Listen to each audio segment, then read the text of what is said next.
Guys, welcome back. അപ്പോൾ ഇന്നത്തെ video Kerala lunch മെനുവിൻ്റെ കുറച്ച് ഡിഫറെൻ്റ് ആയിട്ടുള്ള ഒരു മെനു ആണ്. ഇന്ന് ഞാൻ കേരളത്തിലെ 2 ഫേമസ് ആയിട്ടുള്ള ഇൻഗ്രീഡിയൻസ് ഉപയോഗിച്ചിട്ടുള്ള ഒരു റെസിപ്പിയാണ് ചെയ്തത്. ഒന്ന് തേങ്ങ ഉപയോഗിച്ചിട്ടുള്ള ഒരു കോക്കനട്ട് റൈസ്, പിന്നെ കുരുമുളക് ഉപയോഗിച്ചിട്ടുള്ള ഒരു ചിക്കൻ കറി. അപ്പോൾ ഇതിൻ്റെ ഇൻഗ്രീഡിയൻസ് ലിസ്റ്റ് ഡിസ്ക്രിപ്ഷൻ ബോക്സിൽ കൊടുത്തിട്ടുണ്ട്, അവിടെ ഒന്ന് ചെക്ക് ചെയ്ത് നോക്കുക.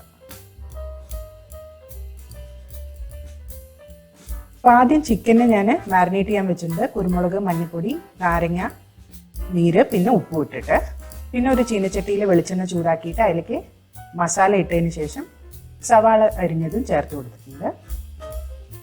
ഇനി ഇതൊന്ന് വഴറ്റിയെടുക്കാം. അതിലേക്ക് ചതച്ച ഇഞ്ചി, വെളുത്തുള്ളി, പിന്നെ പച്ചമുളകും കൂടെ ചേർത്ത് കൊടുക്കാം. ഇനി ഉള്ളിയുടെ കളറ് മാറുന്ന വരെ നമുക്കൊന്ന് ഫ്രൈ ചെയ്തെടുക്കാം. അതിന് ശേഷം അതിലേക്ക് തക്കാളി നമ്മൾ ചേർത്ത് കൊടുക്കുകയാണ്.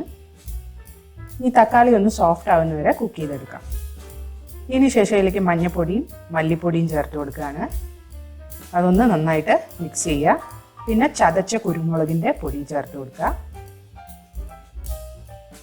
അതിന് ശേഷം നമുക്ക് ഇതിലേക്ക് കുറച്ച് പെരിഞ്ജീരകപ്പൊടി ചേർത്ത് കൊടുക്കാം. അടുത്തതായിട്ട് ഗരം മസാല, പകുതി ഗരം മസാല ഇതിലേക്ക് ചേർത്ത് കൊടുക്കുക. ഇനി ഇതെല്ലാം കൂടി ഒന്ന് നന്നായിട്ട് കുക്ക് ചെയ്തെടുക്കുക. നന്നായി കുക്കാവുമ്പോൾ അതിലേക്ക് നമ്മൾ മാരിനേറ്റ് ചെയ്ത് വെച്ച ചിക്കൻ ചേർത്ത് കൊടുക്കുക. ഇനി ചിക്കനിലേക്ക് ഈ മസാല നന്നായിട്ട് പിടിപ്പിക്കുക.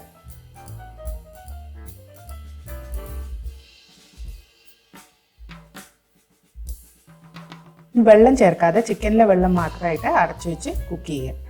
ചിക്കൻ പകുതി വെന്ത് കഴിയുമ്പോൾ വെള്ളം ആവശ്യമാണെങ്കിൽ ചേർത്ത് കൊടുക്കുക. ചൂടുവെള്ളം ഒഴിക്കാൻ മറക്കരുത്. ഇതൊന്ന് നന്നായിട്ട് മിക്സ് ചെയ്ത് എടുക്കുക. കുറച്ച് നേരം കുക്ക് ചെയ്തതിന് ശേഷം ഞാൻ ഇതിലേക്ക് കറിവേപ്പിലയും മല്ലിയിലയും കൂടി ചേർത്ത് കൊടുക്കുകയാണ്. നന്നായിട്ട് മിക്സ് ചെയ്യുക. ഇനി ബാക്കി കുരുമുളക് പൊടിയും ഗരം മസാല പൊടിയും കൂടി ചേർത്ത് കൊടുക്കാം. എന്നിട്ട് ചിക്കൻ മുഴുവനായിട്ട് വേകുന്നവരെ കുക്ക് ചെയ്യാം.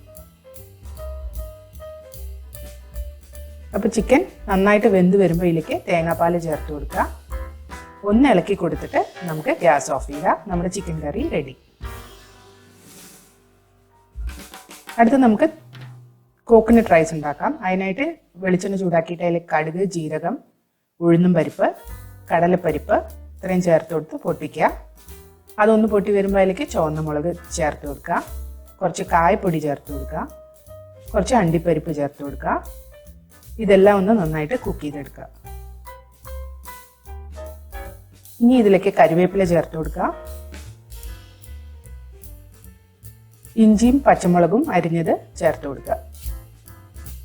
എല്ലാം കൂടി ഒന്ന് മിക്സ് ചെയ്തെടുക്കുക.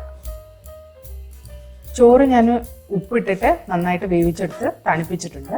ഇനി ഈ ചോറ് ഇതിലേക്ക് ആഡ് ചെയ്ത് കൊടുക്കുക. ഞാനിവിടെ ജീരകശാല അരിയാണ് ഉപയോഗിച്ചത്. വേണമെങ്കിൽ ബാസ്മതി റൈസും ഉപയോഗിക്കാം. ഇതെല്ലാം കൂടി നന്നായിട്ടൊന്ന് മിക്സ് ചെയ്യുക. എന്നിട്ട് ആവശ്യത്തിന് ഉപ്പ് ചേർത്ത് കൊടുക്കുക. ചെറിയ തീയിലിട്ടിട്ട് വേണം ഇത് ചെയ്യാൻ. എല്ലാം മിക്സ് ചെയ്തതിന് ശേഷം നമ്മളിതിലേക്ക് തേങ്ങ ചിരകിയത് ചേർത്ത് കൊടുക്കുക. അതും ഒന്ന് നന്നായിട്ട് മിക്സ് ചെയ്ത് കഴിഞ്ഞാൽ നമ്മുടെ കോക്കനട്ട് റൈസ് റെഡിയാണ്. അപ്പോൾ ഇന്നത്തെ കുറച്ച് ഡിഫറെൻ്റ് ആയ റെസിപ്പീസ് എന്തായാലും ട്രൈ ചെയ്ത് നോക്കിയിട്ട് കമൻറ്റ് സെക്ഷനിൽ അറിയിക്കുക. അടുത്ത പ്രാവശ്യം ഒരു പുതിയ വീഡിയോയുമായി വരുന്നവരെ ബൈ.